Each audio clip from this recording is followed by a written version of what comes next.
Right, మరో breaking news చూస్తున్నాం. ఏపీలో 15 నెలల పాలన ప్రజల్లోకి తీసుకెళ్లే లక్ష్యాలతో కూటమి ప్రభుత్వం భారీ బహిరంగ సభకైతే సిద్ధమైంది. ఈరోజు ఈ సభను అనంతపురంలో నిర్వహించనుంది. తొలిసారి రాష్ట్రంలో 3 ఎన్డీఏ భాగస్వామ్య పార్టీలు ఈ భారీ బహిరంగ సభను తలపెట్టాయి. సూపర్ 6 సూపర్ హిట్ పేరిట సభకు పూర్తి అయ్యాయి. మొత్తం ఏర్పాట్లు కూడా ఇక అధికారంలోకి వచ్చాక టీడీపీ, జనసేన, బీజేపీ కలిసి ఉమ్మడిగా రాజకీయ సభనైతే నిర్వహిస్తున్నాయి. ఈ సభకు ఆంధ్రప్రదేశ్ ముఖ్యమంత్రి చంద్రబాబు నాయుడు, ఉప ముఖ్యమంత్రి పవన్ కళ్యాణ్, బీజేపీ రాష్ట్ర అధ్యక్షుడు మాధవ్ తదితరులు హాజరు కానున్నారు.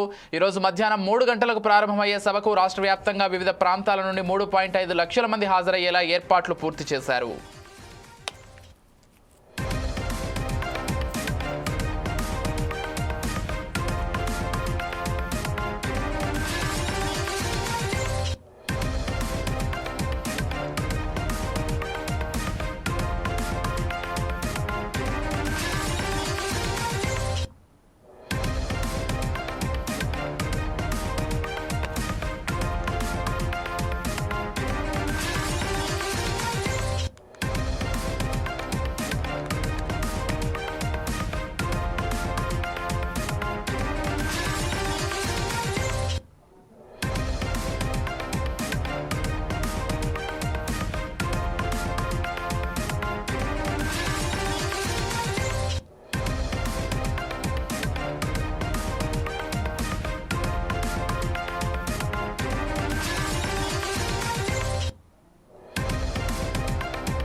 ఏపీలో 15 నెలల పాలన ప్రజల్లోకి తీసుకెళ్లే లక్ష్యాలతో కూటమి ప్రభుత్వం భారీ బహిరంగ సభకు సిద్ధమైంది. ఈరోజు ఈ సభను అనంతపురంలో నిర్వహించనుంది.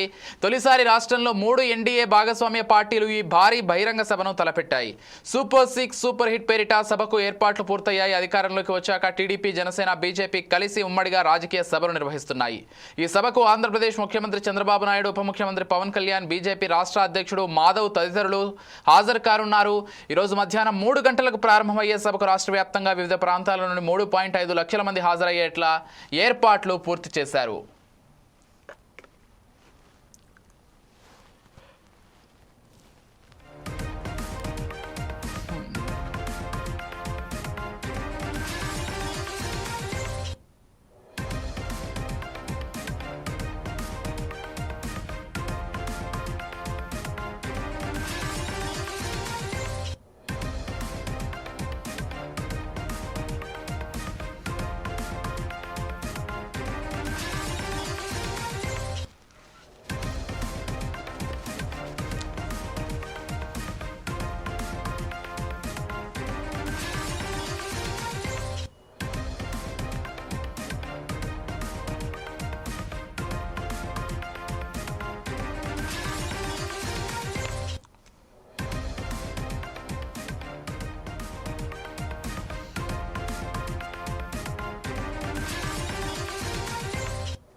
రైట్, ఇక అనంతపురంలో సూపర్ 6 సూపర్ హిట్ పేరుతోటి భారీ బహిరంగ సభనైతే ఏర్పాటు చేయబోతున్నారు.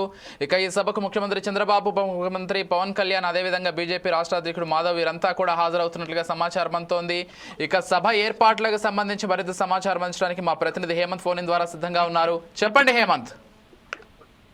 విజయ్, ఏదైతే సూపర్ 6 సూపర్ హిట్ పేరుతో భారీ బహిరంగ సభ అయితే అనంతపూర్లో ఈ రోజు మధ్యాహ్నం 2 గంటలకు నిర్వహించున్నారు. ఈ సభకు సంబంధించి టీడీపీ అధినేత ముఖ్యమంత్రి చంద్రబాబు నాయుడు, అలాగే జనసేన పార్టీ అధ్యక్షుడు ఎవరైతే ఉప ముఖ్యమంత్రి ఉన్నారో పవన్ కళ్యాణ్, అలాగే బీజేపీ రాష్ట్ర అధ్యక్షుడు మాధవ్ తో సహా పార్టీ ముఖ్య నేతలంతా ఈ సభకు హాజరు కానున్నారు. ఇప్పటికే మంత్రులు ఎవరైతే ఉన్నారో నారాయణ, అలాగే పయ్యావుల కేశవ్, హోంమంత్రి అనిత కూడా నిన్నటి నుండి అనంతపూర్ లో జరిగే సభకు సంబంధించిన పనులను స్వయంగా పర్యవేక్షిస్తున్నారు. అక్కడే ఎక్కడైతే అనంతపూర్ సంబంధించి ఎక్కడైతే ఇంద్రస్థలి సంబంధించిన ప్లేస్ లో మొత్తం మీద అయితే ఆ సభకు సంబంధించిన ఏర్పాట్లను అయితే పరిశీలించడం జరుగుతోంది. ఏదైతే సూపర్ 6 కు సంబంధించి మొత్తం మీద ఇప్పుడు ఏవైతే అమలు చేస్తున్నారో గవర్నమెంట్, దానికి సంబంధించి ఈ విజయోత్సవ సభ అయితే నిర్వహిస్తున్నారు. మొత్తం మీద ఈ సభకు సంబంధించి మొత్తం మీద 50 ఎకరాల విస్తీర్ణంలో భారీ ఎత్తున ఏర్పాట్లు అయితే చేయడం జరిగింది. విజయ్, రాష్ట్రం నలుమూల నుంచి దాదాపుగా 3,50,000 మందికి పైగా ప్రజలు అలాగే పార్టీకి సంబంధించిన అభిమానులు సభకు వస్తారని ఇప్పటికే అంచనా వేయడం జరిగింది. ఇప్పటికే మొత్తం మీద మంత్రులు, టీడీపీకి సంబంధించిన మంత్రులు అలాగే జనసేనకు సంబంధించిన మంత్రులు కూడా మొత్తం మీద ఇక్కడ అనంతపూర్కి అయితే చేరుకోవడం జరిగింది. వేలాది మంది పోలీసులు కూడా ఇప్పటికే సభాస్థలి తర్వాత అనంతపూర్ మొత్తం మీద బందోబస్తు అయితే నిర్వహిస్తున్నారు. సభ ఏర్పాట్లకు సంబంధించి ఇప్పటికే పయ్యావుల కేశవ్ అలాగే అనగాని సత్యప్రసాద్, నారాయణ మొత్తం మీద పర్యవేక్షణ అయితే జరుగుతోంది. ఏదైతే నగర శివార్లు ఎక్కడ ఏదైతే ఉందో ఈ శ్రీనగర్ కాలనీలో ఉన్నటువంటి జిఎంఆర్ ఇంద్రప్రస్థాన్ గ్రౌండ్స్ లో ఈ సూపర్ సిక్స్ సభ జరగనుంది. సుమారు మొత్తం మీద 50 ఎకరాల విస్తీర్ణంలో మొత్తం మీద ఈ సీటింగ్ అంటే దాదాపు 3.5 లక్షల మంది కూర్చునేలా గ్రౌండ్ అయితే సిద్ధం చేయడం జరిగింది.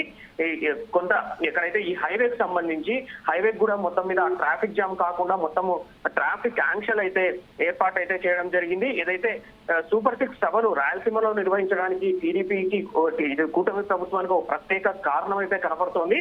2024 ఎన్నికల్లో కూటమి అభ్యర్థులు మొత్తం మీద అయితే 49 స్థానాల్లో విజయం సాధించడం జరిగింది. అయితే 2019లో కేవలం రాయలసీమకు సంబంధించి 3 స్థానాలు రావడం, ఆ తర్వాత 2024 వచ్చేటప్పటికి 49 స్థానాల్లో విజయం సాధించడం జరిగింది రాయలసీమ నుంచి. రాయలసీమలో ఇటు కూటమి ప్రభుత్వం పట్టు సాధించేందుకే ఎక్కడైతే ఫస్ట్ గా మొన్న కొద్ది రోజుల క్రితం కడపలో ఈ టీడీపీ సభ అయితే నిర్వహించడం జరిగింది. టీడీపీ ఈ సభ అనంతరం ఇక్కడ అనంతపూర్ కు సంబంధించి అనంతపూర్ లో కూడా ఇప్పుడు కూటమి ప్రభుత్వం ఒక ప్రత్యేకంగా రాయలసీమ మీద పట్టు సాధించేందుకే ఓవరాల్ గా ఇక్కడ సభనైతే ఏర్పాటు చేయడం జరిగింది. ప్రత్యేక దృష్టి పెట్టి ఇక్కడ రాయలసీమను అభివృద్ధి చేస్తున్నామన్న ఉద్దేశాన్ని ప్రజల్లో కల్పించాలన్న ఉద్దేశంతోనే ఇక్కడ అనంతపూర్ లో ఏర్పాటు చేయడం జరిగింది. ఎక్కడైతే ఫ్యాక్షన్ ప్రాంతమైనటువంటి రాయలసీమ జిల్లాలను సస్యశ్యామలం చేసేందుకే తాము ముందుకు వెళ్తున్నామన్న సంకేతాలు ఇచ్చేందుకే అనంతపూర్ లో అయితే ఈ విజయోత్సవ సభను అయితే ఏర్పాటు చేయడం జరుగుతుంది. ఏదైతే సాగునీటి ప్రాజెక్టుల నిర్మాణం అలాగే పారిశ్రామికతకు రాయలసీమలో పెద్దపీట వేస్తున్నామని చెప్పేందుకే, అలాగే అభివృద్ధి కోణంలో అంటే ఇప్పుడు కర్నూలు అవ్వచ్చు, అనంతపూర్ అవ్వచ్చు, అలాగే కడప అవ్వచ్చు, అలాగే చిత్తూరు జిల్లా అవ్వచ్చు, అంటే రాయలసీమను మొత్తం మీద పారిశ్రామిక హబ్ గా ఏర్పాటు చేయాలి, అభివృద్ధిని కేంద్రీకరించాలి, అభివృద్ధిపై ఫోకస్ చేస్తున్నామని చెప్పేందుకే విజయోత్సవ సభ నిర్వహిస్తున్నారు. అలాగే లక్షలాది మంది ఎక్కడైతే ఈ రాయలసీమకు సంబంధించి ఎక్కువ యువత మామూలుగా అయితే కరువు సీమ కాబట్టి ఇతర రాష్ట్రాలకు వెళ్లే అవకాశాలు ఎక్కువగా ఉంటాయి. సో దీనివల్ల అంటే పారిశ్రామిక అభివృద్ధిని చేస్తే ఇక్కడే రాయలసీమలోనే యువతకు అవకాశాలు కల్పించవచ్చు అని చెప్పేందుకే ఈ సభను కూడా నిర్వహిస్తున్నారు. భవిష్యత్తు అంటే గడిచిన సంవత్సరంన్నరలో ఏం చేశాము అభివృద్ధి, కూటమి ప్రభుత్వం ఏం అభివృద్ధి చేసింది, భవిష్యత్తులో ఎలాంటి అభివృద్ధి చేస్తామని చెప్పేందుకే ఈ సభనైతే నిర్వహిస్తున్నారు. దీనికి సంబంధించి మధ్యాహ్నం అంటే 2 గంటల నుంచి సాయంత్రం 4:30 వరకు ఈ సభ అయితే నిర్వహించున్నారు. సీఎం చంద్రబాబు నాయుడు మొత్తం మీద మధ్యాహ్నం 1 గంటకు దాదాపు 1:30కు కర్నూలు అనంతపూర్ నగరానికి అయితే చేరుకుంటారు. అక్కడ అంటే 1:40 నిమిషాలకు అక్కడ ప్రజల నుంచి అర్జీలు అయితే స్వీకరించడం జరుగుతుంది. ఏదైతే అనంతపూర్ చేరుకున్న తర్వాత 2 గంటలకు ఆయన సభా వేదికకు అయితే చేరుకుంటారు. 4:30 వరకు సభలో పాల్గొంటారు. అలాగే ఈవెన్ డిప్యూటీ పవన్ కళ్యాణ్ కూడా 10:30కు అంటే కాసేపటి క్రితమే హైదరాబాద్ మాదాపూర్ నుంచి ఇంటి నుంచి బయలుదేరి పుట్టపర్తి ఎయిర్పోర్ట్ కు 12:30 చేరుకునే ప్లాన్ అయితే చేశారు. అక్కడ నుంచి ఆయన హెలికాప్టర్ లో 1 గంటకు అనంతపూర్ లోని హెలిప్యాడ్ చేరుకుంటారు. అక్కడ నుంచి సభా వేదికకు చేరుకొని అక్కడ కొంతసేపు విశ్రాంతి తీసుకున్న తర్వాత 2 గంటలకు సభా వేదికకు అయితే చేరుకుంటారు. మొత్తం మీద ఇటు డిప్యూటీ సీఎం చంద్రబాబు అలాగే డిప్యూటీ సీఎం పవన్ కళ్యాణ్ ఇద్దరు కూడా సభకు 2 గంటలకంతా చేరుకునే అవకాశం అయితే కనపడుతోంది. దాదాపుగా 2.5 గంటలు అంటే దాదాపుగా 4:30 వరకు అక్కడే ఉంటారు. అక్కడే మొత్తం మీద సభలో పాల్గొంటారు. మొత్తం మీద రాష్ట్రంలో తాము చేస్తున్న అభివృద్ధి సూపర్ 6 పథకాన్ని సపరేట్ గా ఫోకస్ చేస్తూ దీన్ని ఏర్పాటు చేయడం జరిగింది. మొత్తం మీద చూస్తే ఇప్పటికే లక్షలాది మందిగా ఎవరైతే అభిమానులు అవ్వచ్చు లేకపోతే ప్రజలు అవ్వచ్చు అక్కడికి తరలి వెళ్లేందుకు ఇప్పటికే సిద్ధంగా ఉన్నారు. ఇప్పటికే దీనికి సంబంధించి అన్ని ఏర్పాట్లు అయితే పూర్తి చేయడం జరిగింది. టీడీపీ ఇటు కూటమి ప్రభుత్వం. మొత్తం మీద చూస్తే ఈ రోజు మధ్యాహ్నం 2 గంటలకు సభ అయితే స్టార్ట్ అవుతుంది. 4:30 వరకు అయితే సభ కొనసాగే అవకాశం ఉంది విజయ్.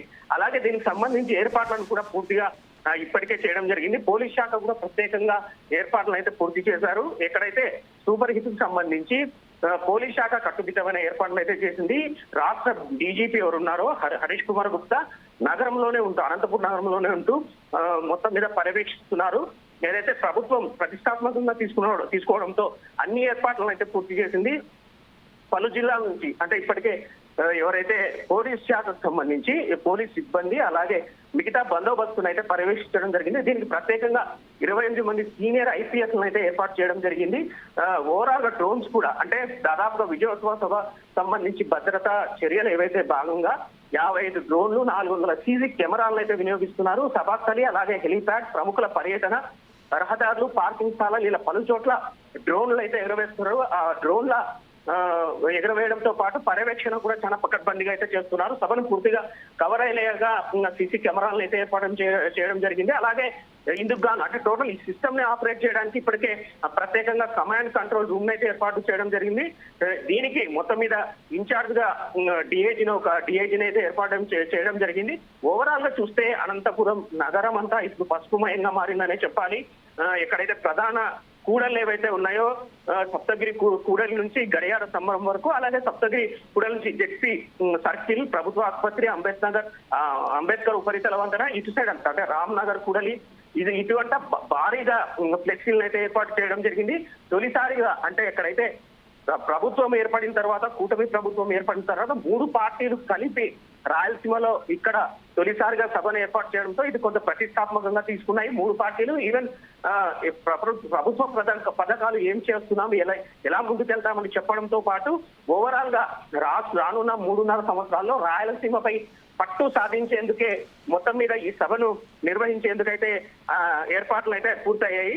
మొత్తం మీద చూస్తే అంటే దాదాపుగా అనంతపూర్ జిల్లా అంతా సంబంధించి అనంతపూర్తో పాటు చుట్టుపక్కల జిల్లాలు ఇటు కర్నూలు కడప అలాగే చిత్తూరు జిల్లాతో పాటు ఇతర ప్రాంతాల నుంచి కూడా అనంతపూర్ కు ఈ సభకు వచ్చే అవకాశం ఉంది. దాదాపుగా 3.5 లక్షల మంది ఈ సభకు హాజరవుతారనేసి ఒక అంచనా అయితే ఉంది Vijay. Right, thank you Hemant.